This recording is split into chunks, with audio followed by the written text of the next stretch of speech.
Just move. Okay, okay. Banana break. Walk it off. No, I'm fine. Actually, it was funny today because I was lying in bed reading much longer than I should have, and just kind of cuddling the badger.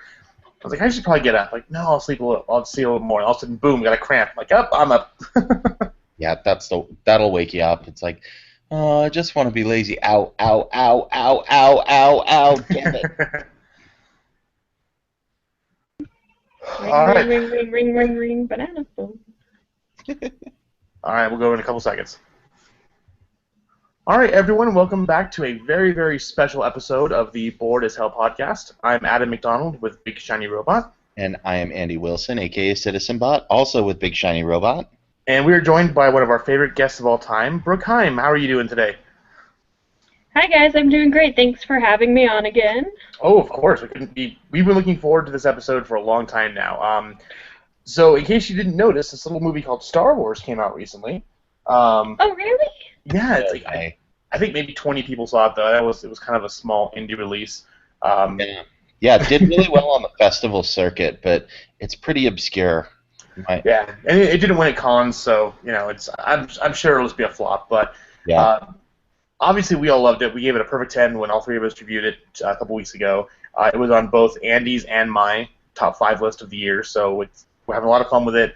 But we also, the first time around, were very, very careful not to spoil anything because it's a movie that you really need to kind of experience for yourself. So, spoiler alert, this is going to be very much a deep dive and a discussion about all things Star Wars The Force Awakens. So if you have not seen this movie, turn this off right now, don't listen to it, and immediately go watch it and then come back and revel along with us as we go over all the bits and pieces of this amazing movie.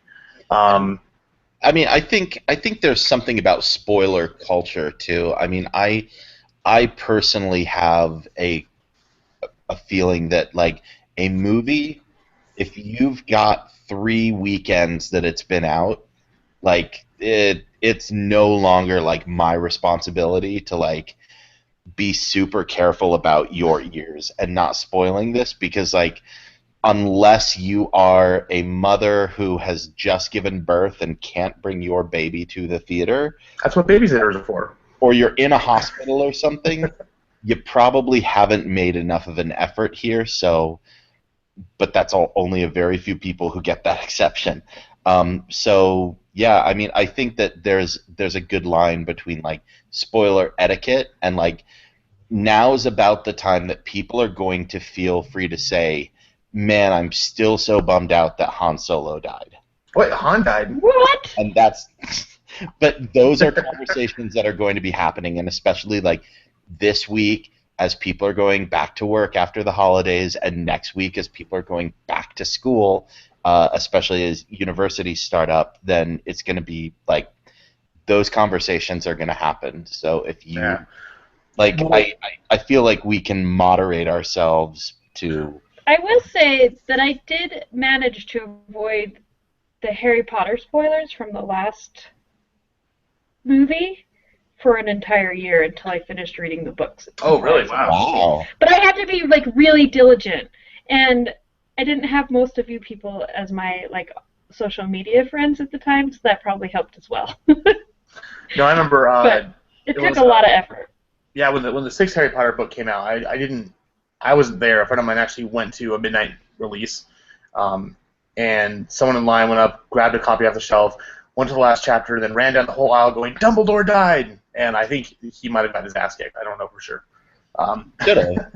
Oh well, I have a better Harry Potter fandom story. My sister, who I love very dearly, hi Kate, if you're listening, has been a volunteer at San Diego Comic Con for a long, long time. And a couple of years back, when the fourth Harry Potter book came out, it coincided with Comic Con, and so that either Saturday or Sunday, she went to the Barnes and Noble downtown by the San Diego Comic Con and was in line and was looking behind her, and she's like, I recognize that guy. Who is that guy? I kind of recognize him. And then it took her like 15, 20 minutes, and she's like, that's Joss Whedon. Joss Oh, Whedon was really? in my line buying Harry Potter with me, and so we went back and just said hi to him and like thanks for Buffy, and he was just like the coolest guy to her. So like, yay, Joss Whedon, and I like shout out to the Harry Potter fans. Like for the most part, I think Harry Potter fans are pretty nice and pretty diligent about like we don't want to spoil this for other people. And I also think Star Wars fans did a great job of like keeping this under wraps of like I know among my friends I did not see anything on Facebook. No, and like you even created the our Star Wars spoiler little secret group, and that was a great place for all of us to hop into and gush and go crazy over. And I'm starting to see a bit of that kind of spill out Yeah. into general Facebook, but even still, you're not seeing you're still not seeing the big rocks. So, speaking of big rocks, Brooke, what was maybe your favorite moment or favorite part of this movie? It's really hard to narrow it down to one thing for me because I think the thing that I guess there's two things. Rey, Mm-hmm, like yeah. Hey. everything Rey, everything about her. Like she is so phenomenal. The way that they wrote her to be quippy and strong and A badass.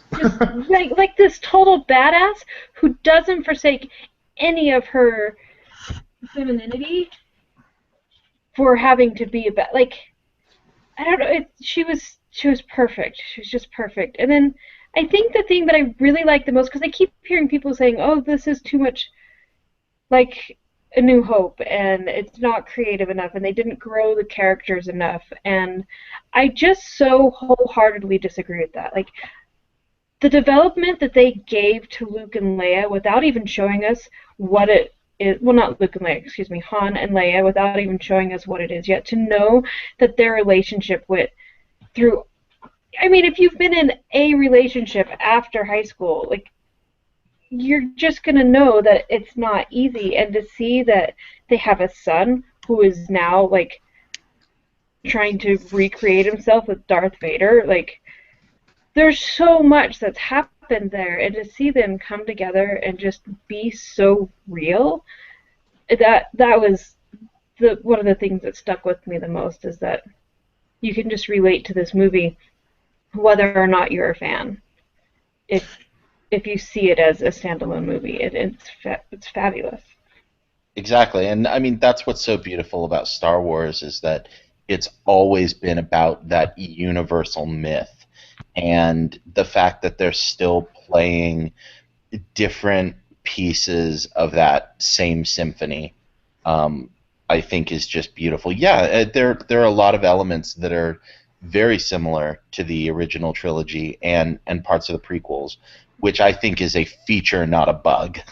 Like I Yeah, I think it's brilliant. Yeah, but at the same time, you didn't have a protagonist quite like Rey. Other than if you're saying that Luke and Rey are the same person, it's like no, no, no, no, no, no, because there have been plenty of blonde hair, blue eyed uh, farm boys who go off to find their fame and fortune in cinema beforehand and everywhere. This is a movie that is led by a female protagonist that is, like you said, Brooke, very different from even your typical female protagonist. I mean, I often mockingly say like strong female character trademark Joss Whedon, and we have But this. if you look even before that, like to Alice from Tomb Raider, Yeah, she yeah. and Rey are not even close to the same character. Yeah, exactly. And it's like we have this trope of what we think a strong female character is, and a lot of what that strong female character is actually quite masculine and takes on masculine qualities so that it's like, well, then she can fit into the patriarchal power structure because she's kind of like a guy anyway. Ray is not like a guy, and that's what's so and not only is she badass in her own way, but she's feminine without being overly sexualized. She never apologizes for being a woman or tries to make up with it with her body. She never apologizes for anything. She never has to. Yeah, she's just like. Well, it's funny you mention that because if you think about in pop culture just overall, one of the quote unquote most powerful, well known, we'll say lead females in anything was Lara Croft from Tomb Raider. And if you think about it, in the first 5-6 games, it was literally because she was tits and ass and could shoot guys. That's even what the movies were. And it was actually, again, not to go on a tangent, but when they rebooted Tomb Raider a couple years ago, when Square Enix got a hold of it, they did the same thing. They let her mature and become herself, but she also got to stay and have emotions. She wasn't like, well, I got to survive. I'm going to be a man now. And it's like, that's not what a woman is. A woman's not a man with an extra X chromosome. It's like there's room for that kind of growth and also that kind of openness that I think guys don't always have.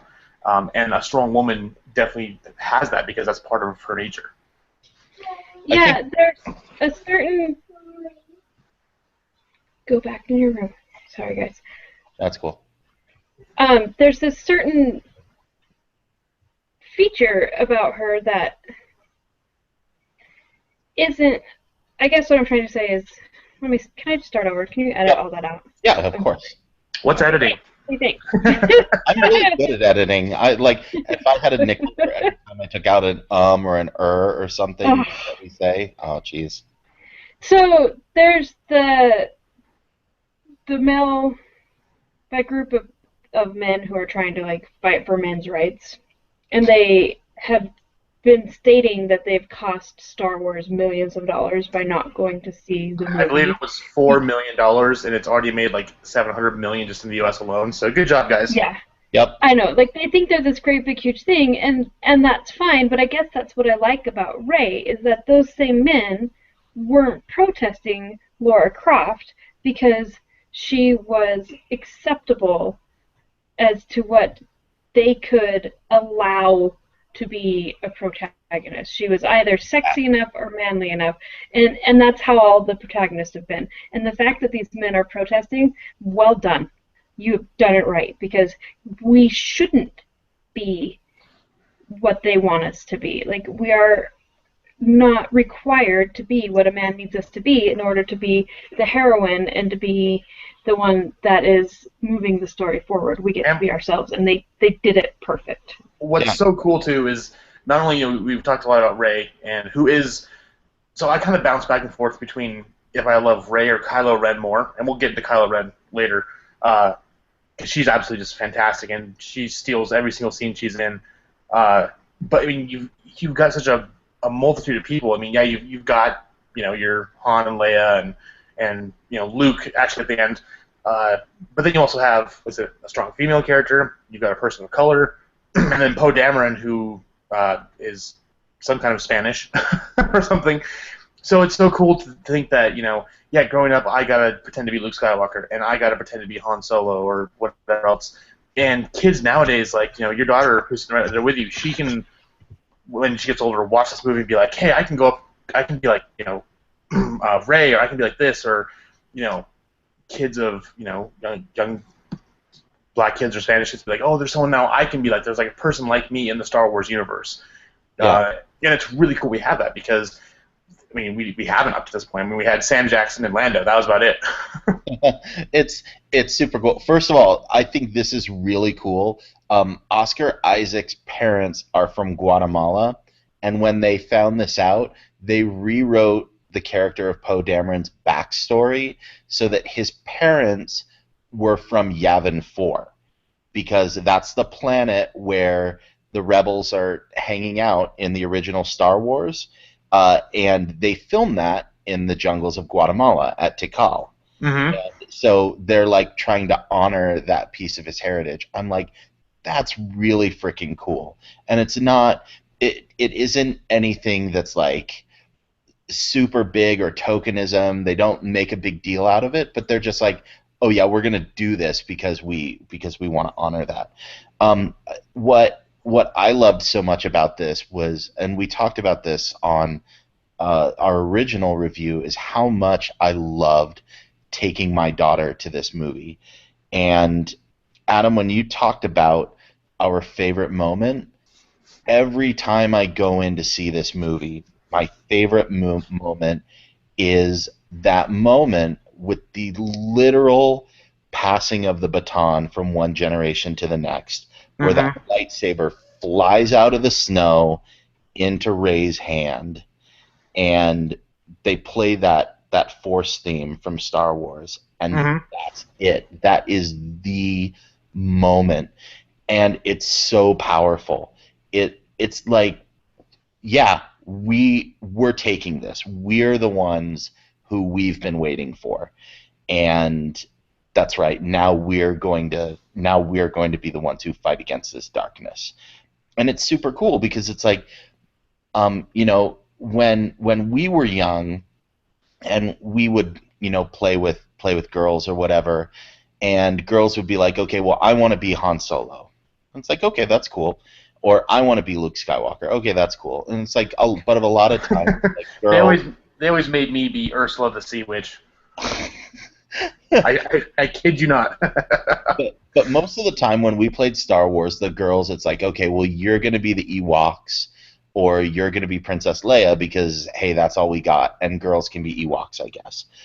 Now, it's really funny when my kids play with the toys, they fight over who gets to be Rey. I have Yeah. a little boy and a little girl, and my little boy wants to be Rey as much as my daughter does. That's really cool. That is true equality. And because then it no longer matters the gender of this person. And that in and of itself is the most powerful statement we could possibly make. Yeah, and then spot on with that. Like, it's trying to think of a favorite moment for me is almost impossible because there's so many moments that were just like, like, oh, we're not going to take that piece of garbage. We'll take that ship. Boom, it blows up. Oh, we'll take that piece of garbage. And it's the Millennium Falcon. That was awesome. The first time you see Han and Chewie when they come on board and, it's Chewie, we're home.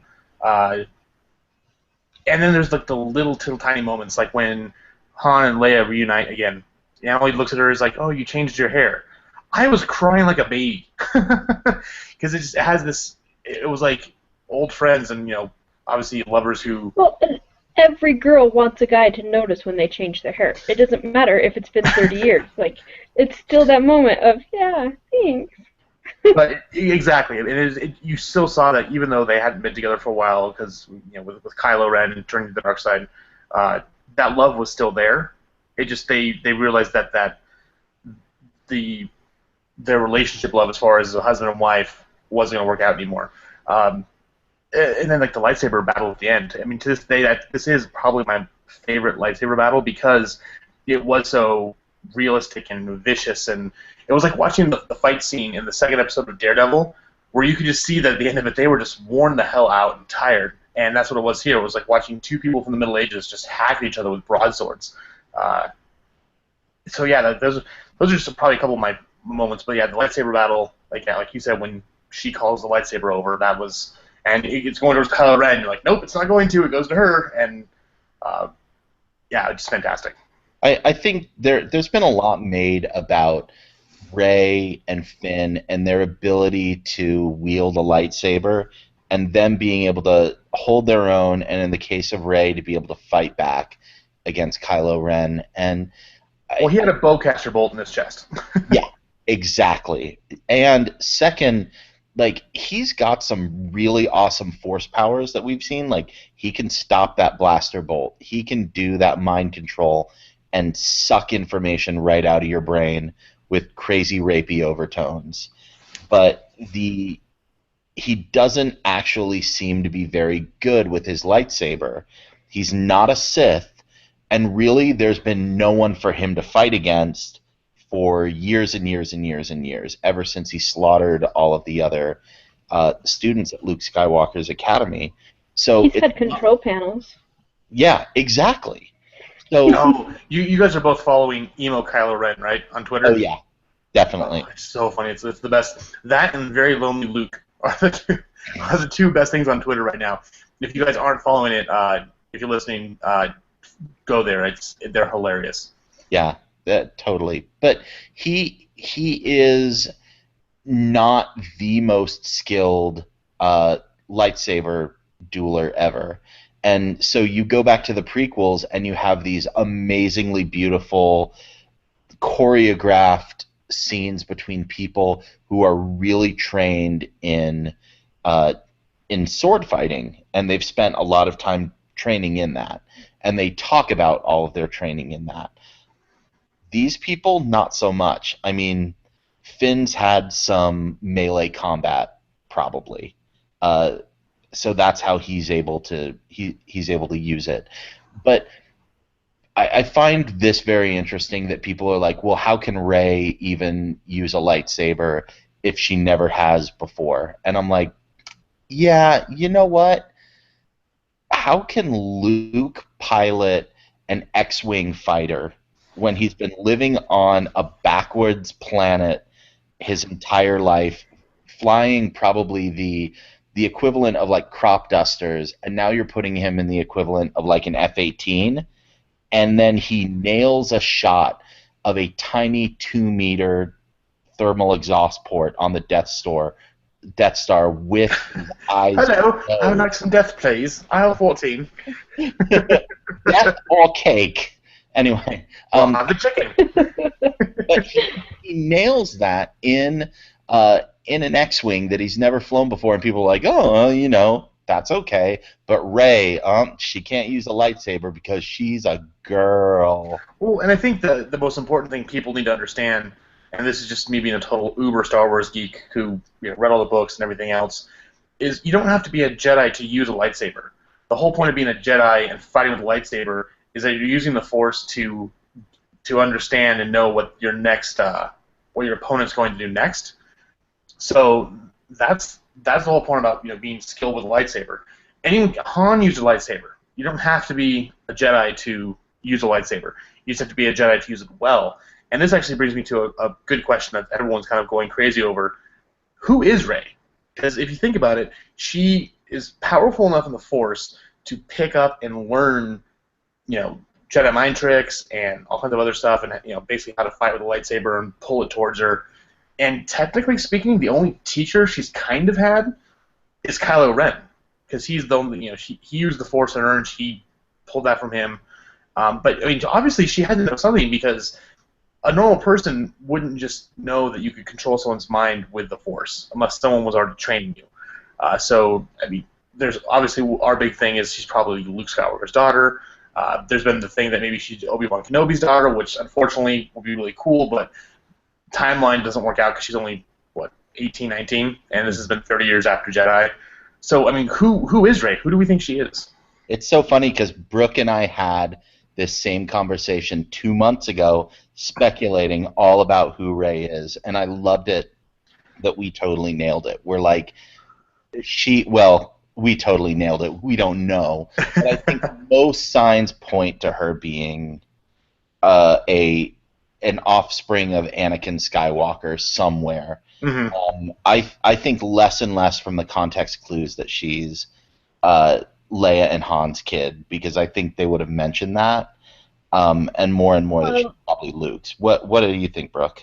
I just don't think there's any way that she is Han and Leia's daughter. Like, for Han to tell Finn that they are going in to save the general population and not her, he just wouldn't have done that when he had such a focus of finding his son again. Like, to completely disregard her well-being and to have so much concern for Kylo Ren, like, it's just not. If it is, that's really shitty writing. Like, I don't think there's any way that is going to be a possibility. I do think that she's going to end up being Luke and Mara Jade's daughter. Like, I feel like that's where it's going to go. And I think she's got to be a Skywalker. I think that her training, like, I don't think that she was Yes, baby. I don't think that she is going to have been like completely being trained as a Padawan by Luke.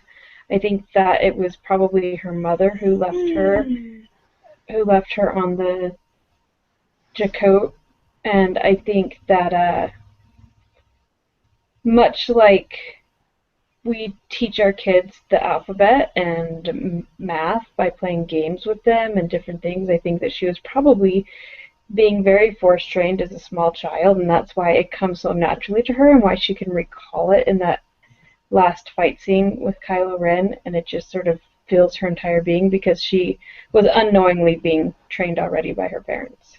Yeah, Yeah. and, That's and what I Kylo think. knows who she is because the moment when that Yeah. one officer is saying, "Hey, what's happened?" He's like, "Oh, and there's a girl with him," and he force pulls him over. He's like, "Tell me about the girl." So there's some family relation there, but I'm with you. I don't see how she could be Han and Leia's daughter.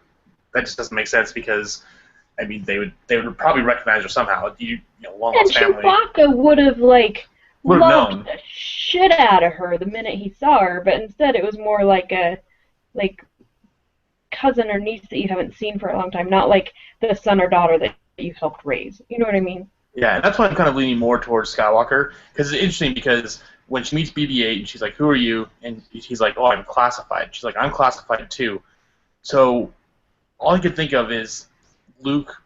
Let's say Luke met someone, maybe Mara Jade or whoever. I mean, Mara Jade would be cool, but whoever they end up, doing this, and they have a kid, and he realizes, "Oh, I screwed up. We shouldn't have had a kid because I'm a Skywalker, and obviously the Force flows very, very That strongly never through my goes lineage." well. Yeah.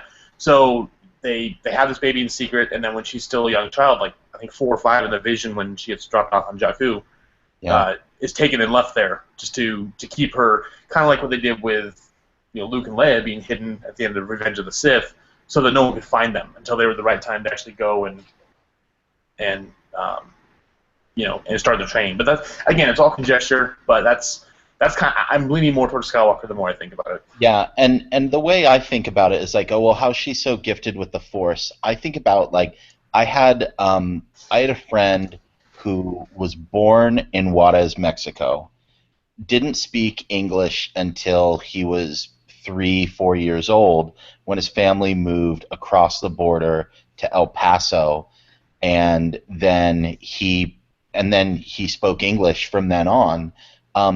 His family stopped speaking Spanish, but like then at the age of like 16, 17 or whatever, uh, he like tried to start conversing with people again in Spanish and was like, "Oh yeah, I still know this language." He didn't just forget it. So if in fact Luke and I think it's likely that whoever he shacked up with is likely force sensitive as well, um, because I think the question of where she is that Kylo Ren killed her too, when that she was part of this new Jedi Academy and she died, and so Luke is faced with this conundrum: what do I do? Well, abandoning me on a desert planet seemed like a good idea, so I think I'm going to do that to my kid. So But build character.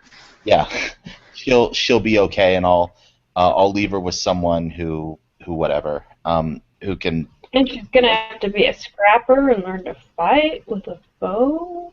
Yep, exactly, and she'll Yep. be but she'll be but she'll be taken care of, and everything will be okay. The interesting thing about the Kenobi connection is when Rey picks up that lightsaber in Maz Kanata's castle, she hears a couple of voices. The first thing she hears is Vader's breathing, Yeah. and she sees down that hallway on Bespin in Cloud City, and she's having a vision of that. Um, so that's Anakin. The second voice she hears is Yoda's, and him talking about the nature of the Force, and that's taken right out of Empire Strikes Back. Then she hears a third voice. She hears very clearly Ray, and that is actually Alec Guinness. And they took Alec Guinness's voice from the first movie, where he's talking to R2 and he's like, "Come here, little one, don't be afraid." And they took Yeah. off the "af" and the "duh," and they just got Ray, and they threw that in there. And then as she comes out of the vision, she hears, "You've taken the first steps," Which was by Ewan McGregor, correct? which was by Ewan McGregor, and also over a temp track done by James Arnold Taylor, the voice of Obi-Wan on the Clone Wars cartoon. So Now, I heard that they had them actually come in and record a couple of things for the movie. yeah, no, that's exactly what they recorded. Was they had Ewan McGregor and James Arnold Taylor record that line, the "this is the first step," and which is exactly what Obi-Wan tells Luke. He's like, "You've taken the first step into a larger world." So here's what I'm thinking. And we don't know. And they were going to invite Alec Guinness in, but his voice was a bit raspy. So Too soon. No, too soon. So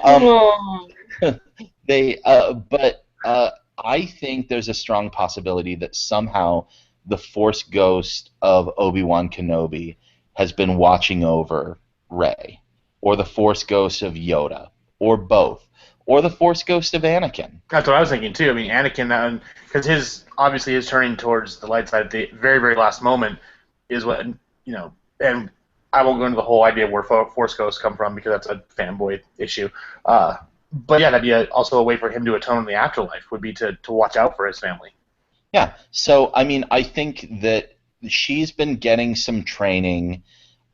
She had some training when she was very little that she didn't even know that she'd had training. Like Brooke said, like we teach our kids the alphabet through games and stuff. They don't know that they're learning how to read. They're just learning a song. Yeah, or like the kid in the Matrix when he was bending the spoon. It's like you're just doing stuff for fun, but you're actually learning skills that are gonna, help you on as you grow older. Yeah, but the original Jedi Order in the Old Republic, they were training kids from a very, very young age to use the Force, and that's why Yoda was so insistent that Luke was too old, and that the Council said that Anakin was too old, and he's 8. So, Luke, I think, had started training his daughter, and so there's some of that. So she's remembering those things, and she's probably been taught, even though she doesn't know, maybe by Force ghosts who have been talking to her in her sleep. And see, I wonder too if that might be part of the reason why Luke Skywalker is bringing the next generation of Jedi up, that Kylo Ren turned, was because maybe he did start them too late because he didn't know. Yeah, he didn't. Maybe he's like, oh, eight's old. Eight's a good age. Let's bring them in when they're 8. He wouldn't have had anyone to tell him. I mean, I'm sure when they were training on Dagobah for that brief amount of time, Yoda didn't lay down the rules of the Jedi training temple. So maybe that's why. So he got we'll say his name Ben Solo. That moment when Han looks at me, he's like, Ben. Take off your mask. Oh, I love Han Solo using his dad voice. That's totally what that was. That was that dad voice. Get over here. So again, I know in Episode 8 a lot of these questions will be answered, and I'm really excited. Also because Rian Johnson is such a great director with dialogue and storytelling.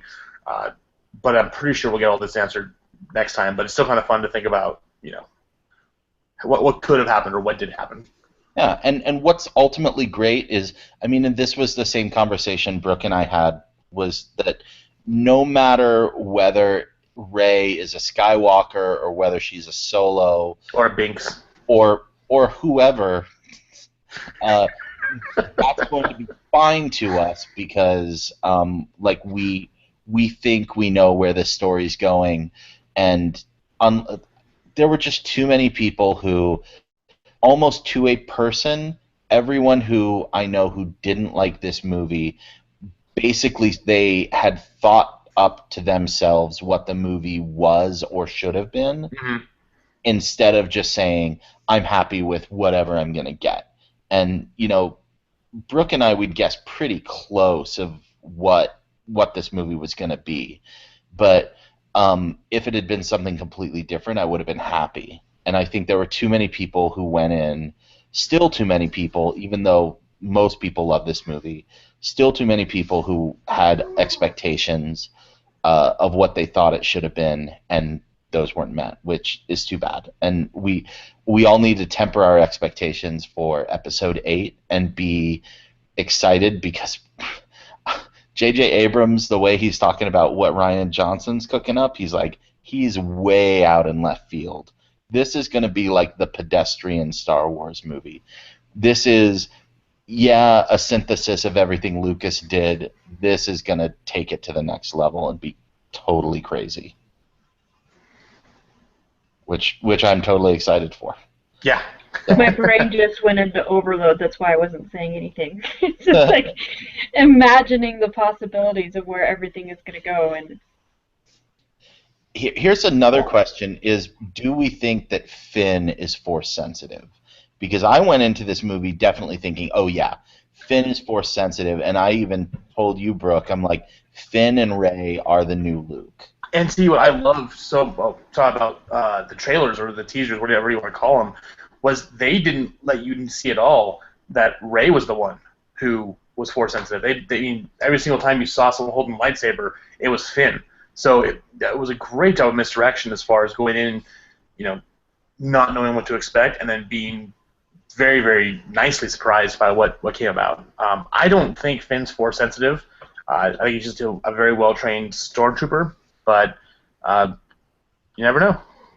There were a couple things that I feel like could lead to him being, like, kind of hints to him being force sensitive, as far as when he was aware of, like, the TIE fighters coming in before they came in, and not, like, his abilities to perceive what was going to happen before it happened and counter it. Like, that's pretty telling of their possibilities of being force sensitive, but maybe it's because I just want it to be only Rey, but it just wasn't the feeling I got from it. I didn't feel like Finn was. I didn't really feel like Poe was at all. No, but he doesn't. But I definitely do, like, I think it would be cool. I feel like it would be really good for a lot of reasons for Finn to be force sensitive, but I don't see it happening. I think you can be force sensitive and him still obviously not be as adept at all of this stuff because his grandfather wasn't like 900 times higher midichlorians than everyone else. Immaculately conceived. Yeah. Midichlorians. Exactly. Well, and if you look at it, I think Maz Kanata, who has a little, I guess it was a temple / bar type, whatever was there, you could definitely tell that she was somewhat force sensitive because she kind of knew what was going on. She was the one. How cool was her character? Oh yeah, she was so great at the Golden Girls. No, it was so cool because Lupita Nyong'o is a great actress, and we didn't really know what she was going to be doing in this character. We just knew it was CGI, and she nailed it. I mean, Han Solo, where's my boyfriend? I love that Wookiee. Yeah, she just had such a. There was, it was. She's over 1,000 years old, so there's that sense of, world-wise and street-wise, and a little bit weary of that. But there was such a joy that sparkled in those eyes, and to have a character that's 100% CGI still present that emotion and that range of humanity was absolutely astounding. She's also one of my favorite characters in of the new series. Yeah, and so different too. I mean, well, I guess maybe not so different because she's kind of like Yoda in that she's little and unassuming, but still very powerful in her own respect. But she knows what the what is, and it very similar to Max von Sydow's character at the very beginning. They know like some backstory, like pre-rebellion, like what it was like before the Empire, before the Dark Times, and they draw on that knowledge. Max von Sydow is like telling Kylo Ren is like the Knights of Ren and Snoke are of the dark side, but you didn't come from there. I know who you are, and he's seeing other things, and I love that Maz has that sense, and that we're gonna get to see her again, which is super cool. Like, who knows? Maybe we'll get to see her in Rogue One, even. I was thinking, or possibly even Oh the my god, Han that'd be Solo so cool. prequel. Yeah, but I mean, she would be a character that it would be kind of cool. These other prequel standalone movies, um, that would be cool to see. If Oh, she I really want her in Rogue One now. You shouldn't have said that. Oh. well, she's not listed on the IMDb page for the movie yet. So, as far as we know, she's not. So let's pretend that she isn't, but let's hold out hope that. I I'm mean, she'll so show damn up. excited for that movie. yeah, that's gonna be cool. Like Sorry. as cool as it was to see Rey be a badass Jedi female character, it can be really cool to see Felicity Jones doing the same thing as an X-wing pilot.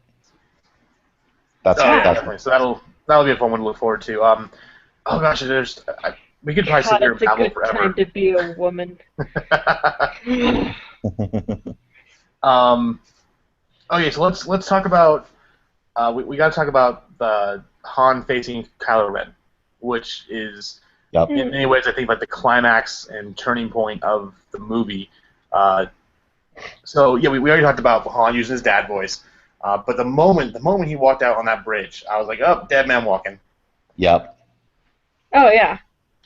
But I think they kind of telegraphed it too. Like when he hugs Leia as he's leaving, I'm like, yeah, that's it. I think this is the last time they're gonna see each other.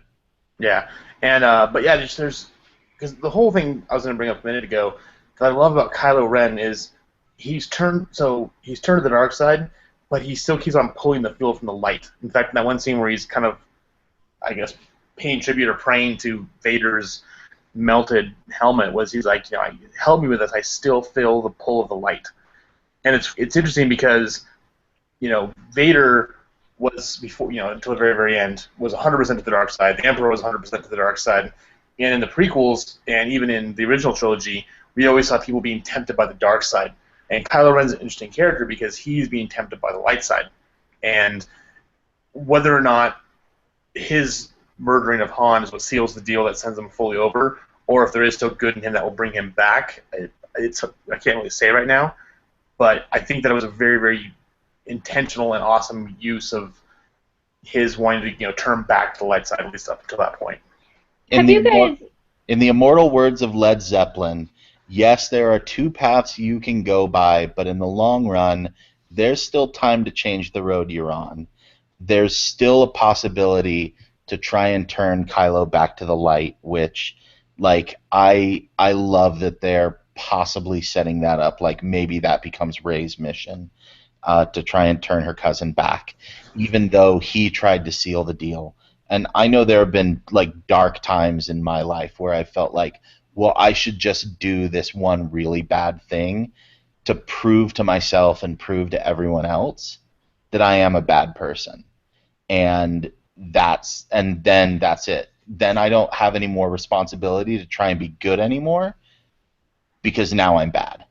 Mm-hmm. And that's going to be my identity, and I'm going to hold on to it. I could never do that. Like, I was never able to take that step. But there have been times where I've been tempted to. And I think Kylo Ren is the person who gave in to that temptation to try and define himself by those mistakes because he wanted to choose them, because he wanted to choose that quick and easy way to the Force. Rather than using it for knowledge and defense. Sorry, Brooke, I cut you off.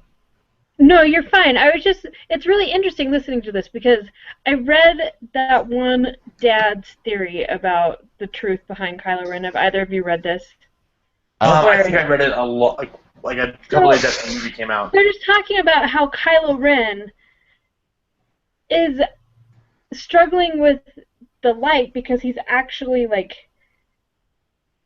more balanced towards being on the light side, but he knows that his duty and responsibility is to destroy the dark side. And the only way that he can do that is by learning it and getting close to it and destroying Snook.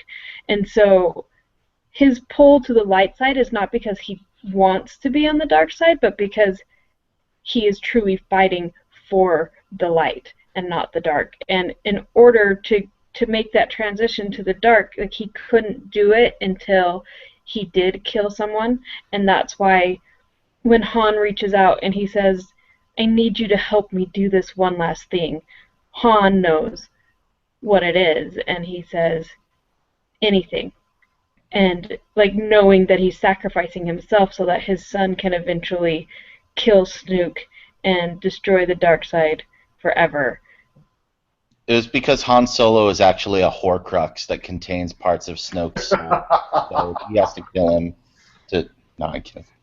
I think that's interesting, but I don't think that's where it's gonna go. But yeah. How cool would that be, though? Like, cause my whole time, what I've held on to the whole time is that Rey's name is Rey, very purposefully, because she's gonna be the ray of light that brings balance to the Force in the end. Like, we'll see a lot of development. I think there's going to be a lot of back and forth with Kylo Ren. I think there's going to be a lot of back and forth with Luke, because if what I think happened is that Kylo Ren was trained too late and he went batshit crazy and starts killing people, including his aunt and Rey's mother, and I think that Luke's going to have a lot of guilt, and he's going to go back and forth battling with the darks in himself, blah, blah, blah. But then there's going to be Rey, and she's going to come in, and she's going to be friggin' awesome and bring this balance to the Force and eventually get rid of the Law of Two and all these different things by helping people to find the balance of light and dark in themselves. That's where I think it's going to go. But I don't think that's where Kylo Ren's going to go, but I think that if he is having this strong pull toward the light, even, like you said, even though he has killed his father, I mean, I think you're absolutely right. I've definitely been there to where I thought there was nothing redeemable in myself. And if that's where he is, then there's obviously hope for him to come back, but who knows if he'll make it there. Yeah, and it's going to be interesting. I mean, I think ultimately that Kylo Ren is Lucas's and Kasdan's and Abrams' critique of fandom as well, of this petulant man-child that thinks that it knows what it wants and thinks that everything that's older is better and think they understand the nature of all that stuff. And that's why you cast Adam Driver, like the ultimate hipster douche character actor, to play this guy who's obsessed with his grandpa, who's mad at his dad, and those are parts of his motivation. I think it would make it very layered and complex for Kylo Ren is an inside man, and this is suddenly becomes The Departed, but this isn't. This isn't The Departed. This is Star Wars, and I think it's a bit more black and white. And I think people are. I think, like you said, Rey is this kind of like last scion of the light side of the Force, and Kylo Ren is this like last scion of the dark. Both coming the duality.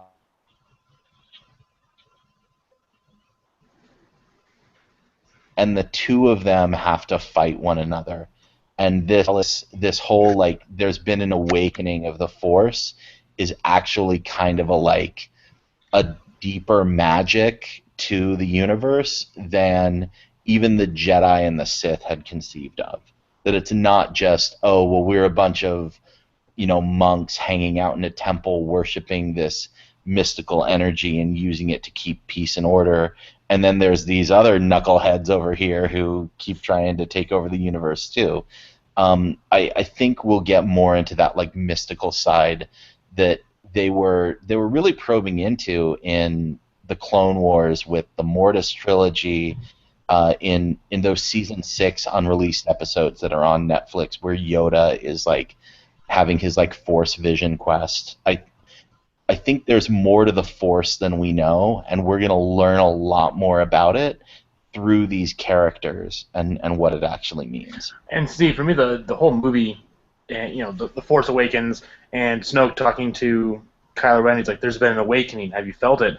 It's all when Rey starts coming into her powers. So, as much as the, and again, this is what I think leads credence to the fact that she's a Skywalker, is the prequels and the original trilogy is the rise, fall, and redemption of Anakin Skywalker. So it only makes sense that this new generation is going to be around the Skywalkers, because the movies have always been about family, whether it's Luke, Han and Leia, or it's the Skywalkers. Everything's been about the fact that this is all interconnected, it's all interwoven, and again, the Force Awakens. It's Rey coming into her own. It's Rey finally seeing her powers and getting the ability to learn and use them. And you mentioned about bringing balance to the Force.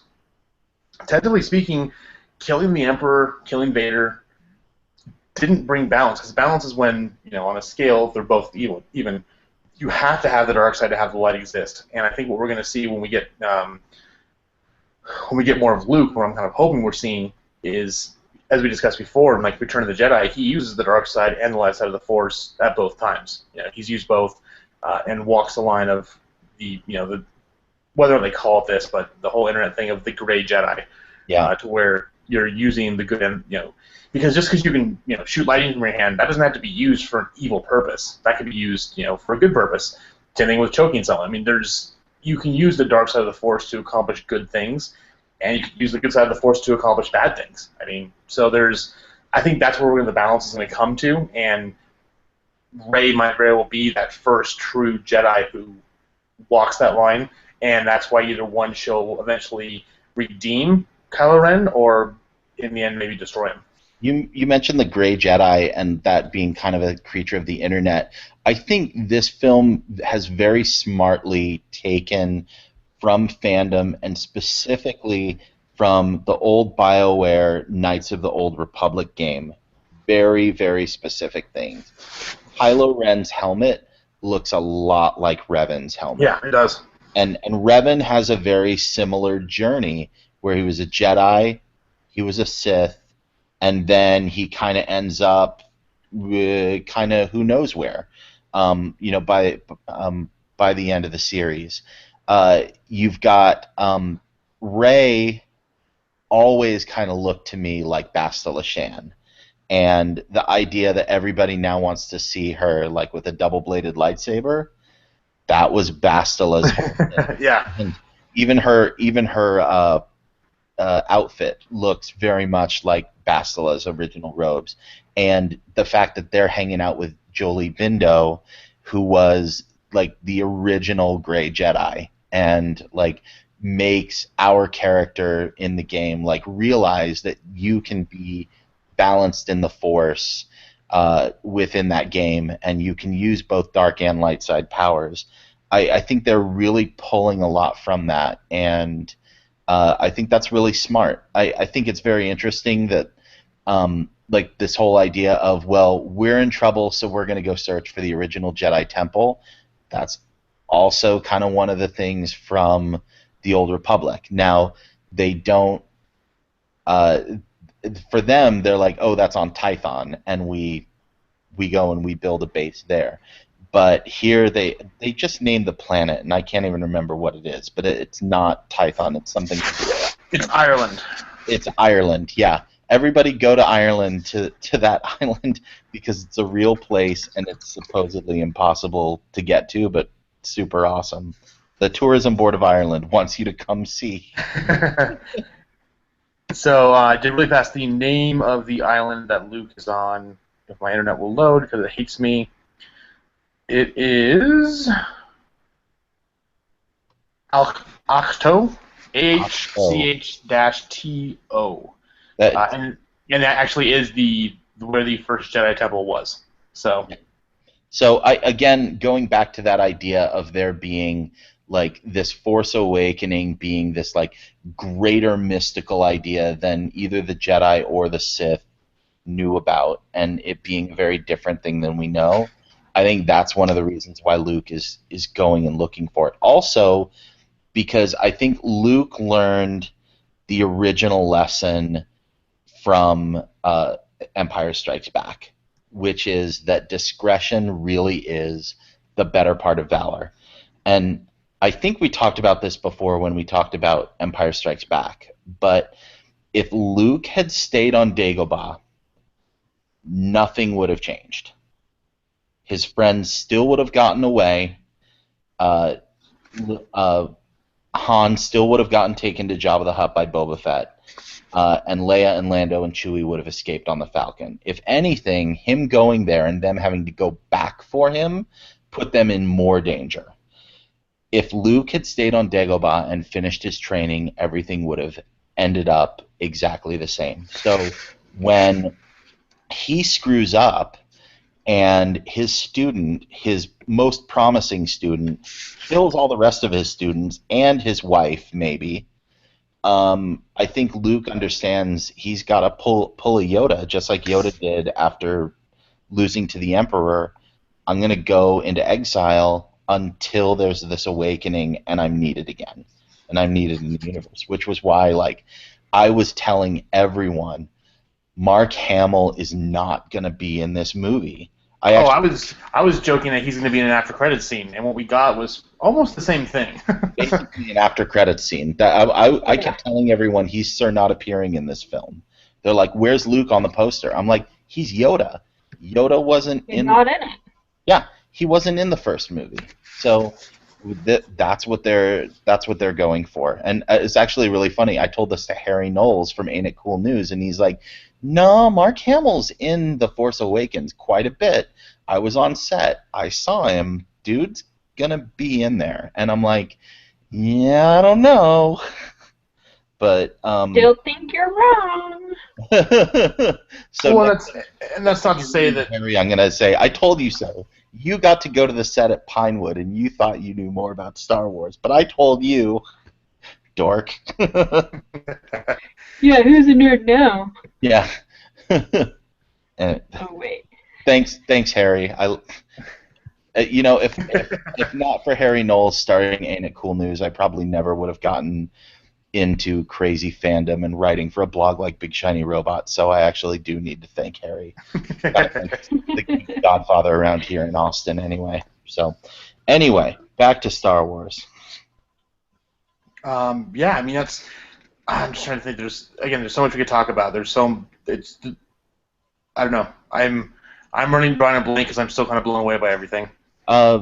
We could talk a little bit about BB-8 and how adorable he is. Oh yeah, BB-8's amazing. It's kind of funny because I've always loved R2. But for some reason, like, R2 is always cool, but BB-8's just like, you want to take him home and give him a hug and like have him sit next to you and watch TV with you. No, seriously, like, I took my little BB-8 with me to go see The Hateful Eight. Like, he sat on the bar at the Alamo Draft House with me, and during intermission, I took him out and like ran him up and down the bar with. Like, that's the kind of droid you want BB-8 to be, and you can see why Poe is like so attached to him. He's freaking cool. And when he gave that thumbs up, oh yeah, my gosh, my kids went crazy. And He's so cute. He is so cute. I love BB-8. Everything. Can we talk about C-3PO losing his arm? That's gonna happen in the next movie. No, actually, it's going to be a comic that comes out in like a month or two. Yeah. Oh, good. Yeah, it's like the part where he's like, "You may not recognize me because I have a red arm now." It's like, "Oh no, of course we couldn't possibly recognize you." Never. No, we totally didn't recognize you pulling your same move of being a cock blocker for Honolulu. Ass. Well, he just spent so much time in the recognizer eating corn dogs. He's desperate for any kind of human companionship. You notice at the end of the movie, he's got his golden arm back. And you notice there's a red protocol droid in there too. So my theory is there's some sort of crazy like limb swapping club that's like the equivalent of like robot swingers, where they like Like Blood body Brothers. parts. I'll oil you if you oil me. Yeah, totally, something like that. It's like yeah. I won't say what I was about to say because that's I think the one character that kind of blew me away that I wasn't expecting was General Hux. He Domhnall Gleeson taking over that role did such a great job of being the Tarkin character because, I mean, this does pay a lot of homage to New Hope, and we're not going to ignore that because that's kind of what we need to do to reboot this whole thing.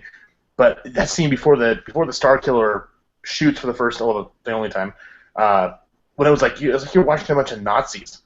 It reminded me of Hitler talking to the SS and it was. the squad. It was like so awesome because you've got it's such a different dynamic too between what you have with New Hope because New Hope was Tarkin and Vader and they were both united in what they were doing.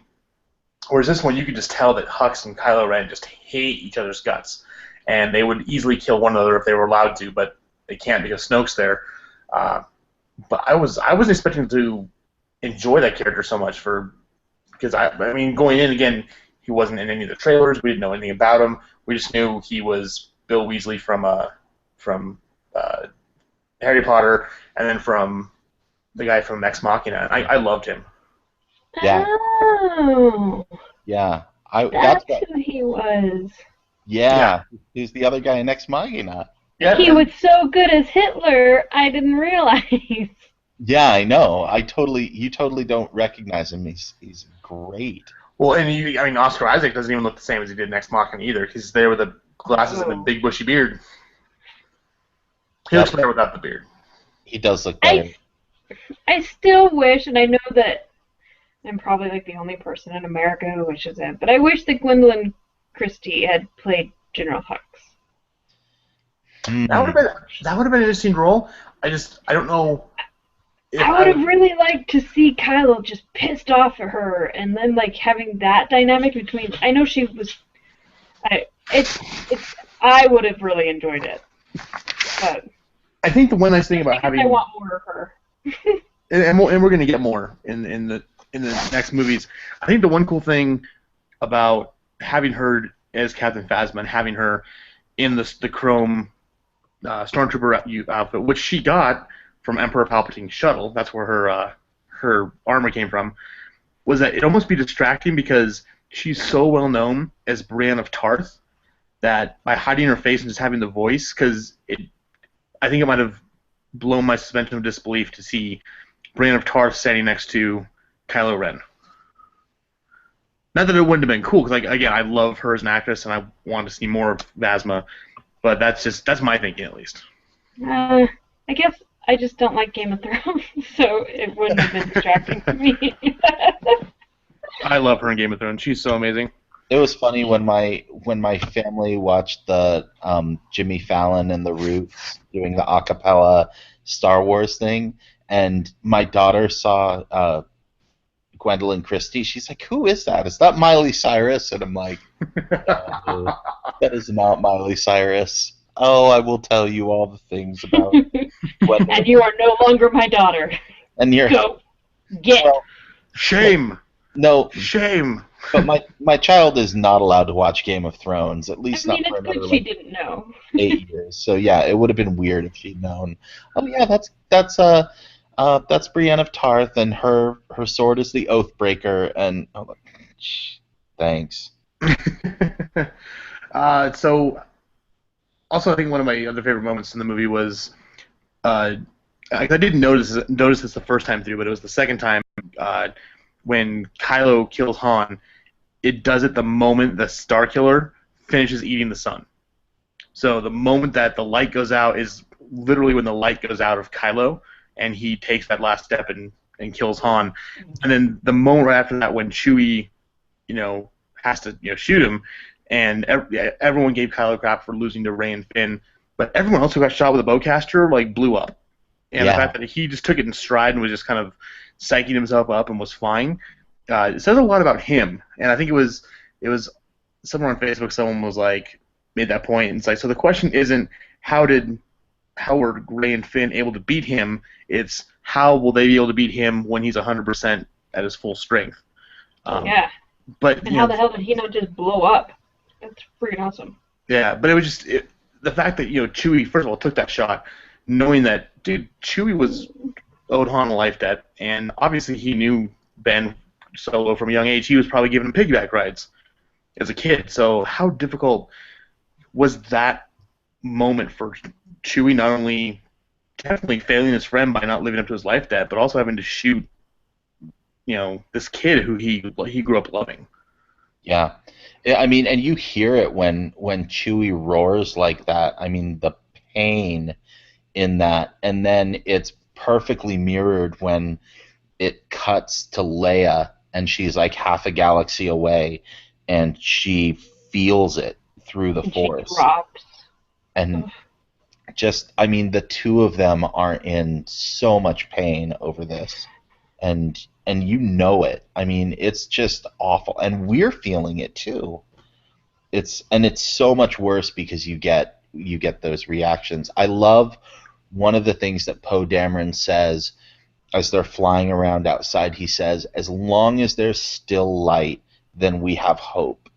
And when that light goes out, there you go. Yeah. I mean, that was, I think that was like a little bit of foreshadowing, and also, tonally really fit with where they were trying to go with how they did that. That was really smart, and they executed that just perfectly. I'm amazed every time I watch that scene how long it goes, and how, I mean, like, I think back on it and I think of it being like really, really quick cuts and everything, everything kind of happening all at once. It's long and it's drawn out. They really suck the marrow out of that scene. It's just It's so absolutely. multi-leveled, though. Like, there's so many facets of what is happening on each of those different levels in that scene that I think it has to be drawn out. when when Harrison Ford touches Adam Driver's face, Oh, I Yeah. can't. Ugh. you know what that is. I mean, it's just amazing. Yeah, it was because that was this part that got me was because I think I at least if I had to guess who was going to die in the movie, I went in thinking it was going to be Han because Yeah. I mean first of all Harrison Ford didn't even want to do Return of the Jedi, so the fact that he even came back for this and had such a big part in it of all things, uh, he was the one. And then the moment of course he walks out on that bridge, it was like I said, dead man walking. So I wasn't surprised that it happened, but yeah, that was. I mean, this is one of the most iconic characters in all of film, murdered by his son, and then does the whole like "I forgive you" thing. It was just heart wrenching. Yeah, and they just did it so incredibly well. I'm And blown away every time I watch that. it's exactly what you do for your kids. Like, I guess that's the part. Being a fairly new parent, like my kid tonight, I want to throw her off a catwalk, but if it came down to it, like, it's what you do. Like, it's the only way that I can save you through letting you kill me. That's a risk I'm willing to take because you are my child and you are worth it. Yeah, I had to have that exact conversation with my son, because he's like, I don't like this movie. It's too tragic. And he's like, when we went to go see it for the second time, he leaned over to me and he said, Han Solo is a stupid idiot when he walked out on that bridge. And I'm like, yeah, he is. I'm like, let's talk about that. He is a stupid idiot because that's what we do as parents. It's like, if you were hurting and I came to try and rescue you, I don't care how much danger I'm in. I don't care how much you might hurt me. I still love you, and I'm going to do as much as I can, up to and including dying for you, to try and do everything I can. And then he thought about it and he's like, okay, then that's okay. I'm like, but you know, that's really what it comes down to. He's right though. Han Solo was an idiot. You don't walk out on one of those bridges. Never walk out on a bridge over a chasm in Star Wars when there's someone with a lightsaber. It's a bad idea. Yeah, I don't know. It hit the feels in all the right place, and like the very last scene in one of the last scenes in the movie is everyone's celebrating because the Starkiller base got destroyed, and everyone's celebrating, running around, and the first thing that Rey and Leia do is embrace, and just because of yeah, that was really the one that just got me going. I was like, stop it! Can't cry over every single scene in this movie. Yeah. You know, people have pointed out, and I will agree that this is one bug that I have, is that Chewie walks right by her and nothing happens between the two of them. And that felt Yeah, but I sorry.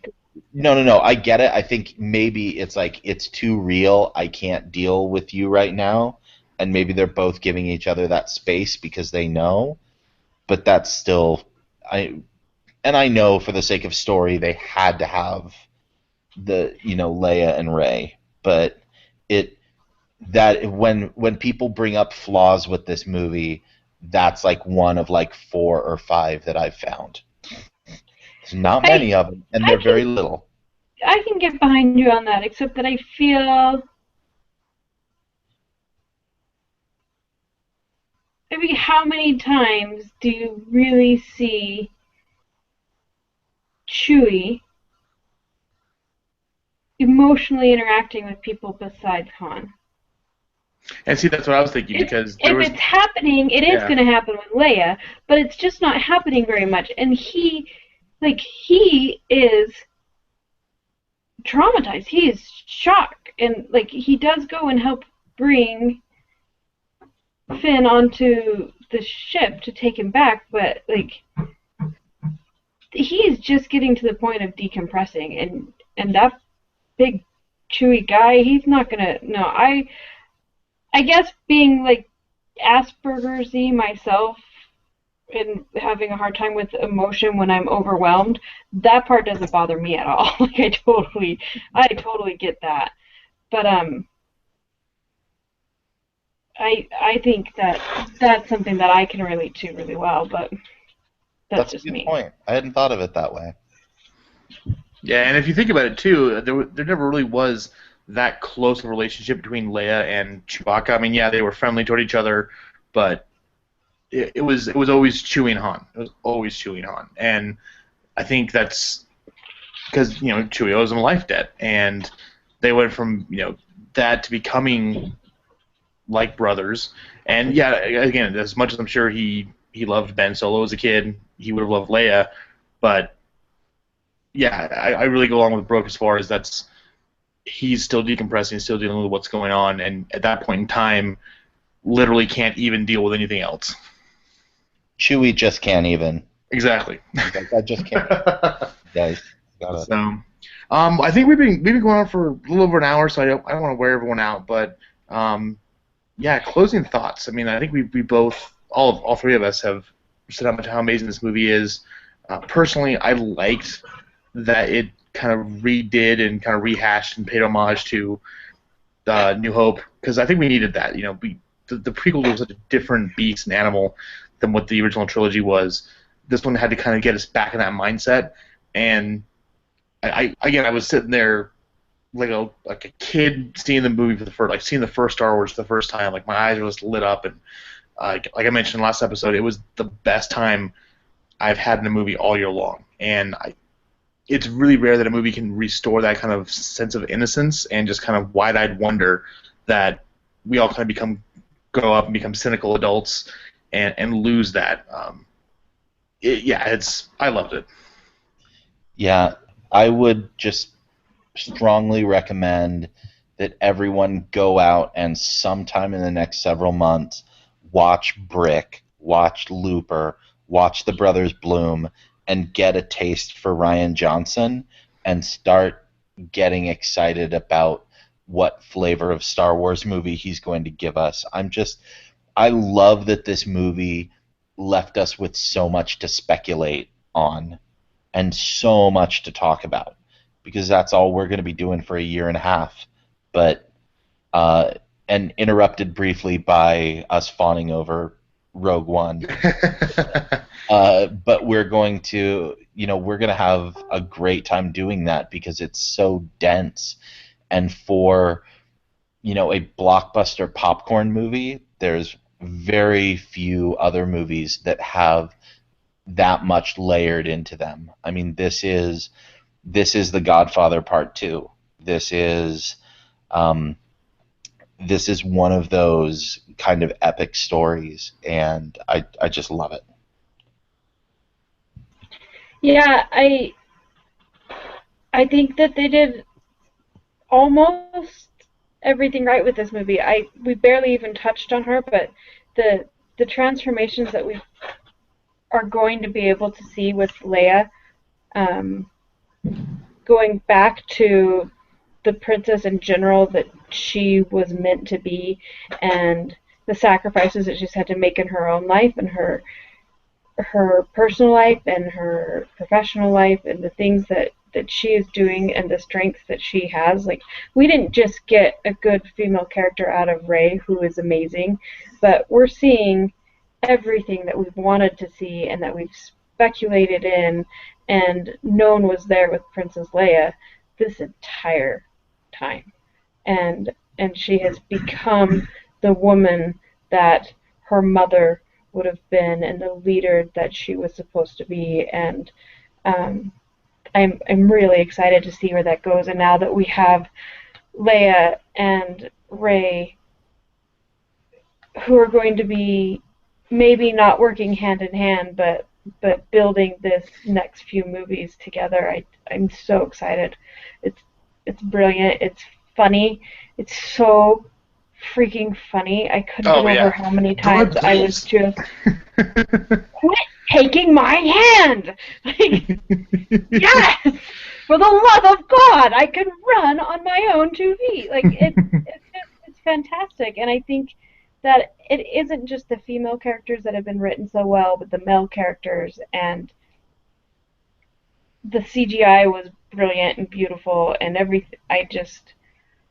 They've made a movie that can stand on its own and that will further and complete this saga in a beautiful, beautiful way. And Rogue One, I'm so excited. So excited. Yeah, like you said, there's so many questions left unanswered that we don't know yet. I mean, we still don't even really know who the Knights of Ren are. Snoke, who is he? The fact that there's no more Republic. They all got blown up. Yeah. Everything's got the reset buttons and pushed. So what's going to happen now? I mean, because the First Order, they were dealt a big blow by blowing up a Star Killer, but where are they going to go? What's going to happen with them? And there's so many questions that we don't have answers to. But it's not been done in a bad way. Like, I didn't leave feeling unsatisfied. Like, I left excited to learn more. And that's the gift of that's the mark of a truly gifted storyteller, who can leave you hanging, but feel completely satisfied with what you got. So, yeah. Cool. Any final thoughts, you guys? Aside from the final thoughts we just had? Go see it again. We've probably overtaken Avatar domestically at this point, but we need to beat it internationally so that we can dethrone the Blue Smurfs. Oh, Dances with Smurfs. But yeah, if you can, IMAX 3D is amazing. If you live near a theater that does Atmos is absolutely fantastic as well. But basically, just go see it again and again and again. Like, there's no reason not to. I think our good friend Ryan Call from Salt Lake Comic Con and Big Shiny Robot, I think he just went and saw it for the 12th time today, I want to say. Well, so yeah. he's definitely devoted. But anyways, Brooke, thank you so much for hopping on. It's always a pleasure having you here. Thanks for having us. Sorry for continually mispronouncing Snoke's name. Is it Snoke? Yeah, he isn't real, so I don't care. But thank you guys. It's been fun. It's always fun. And thanks everyone for listening, and we will see you next week, hopefully with a review of The Revenant with Leonardo DiCaprio. So, hail Satan, and have a lovely afternoon.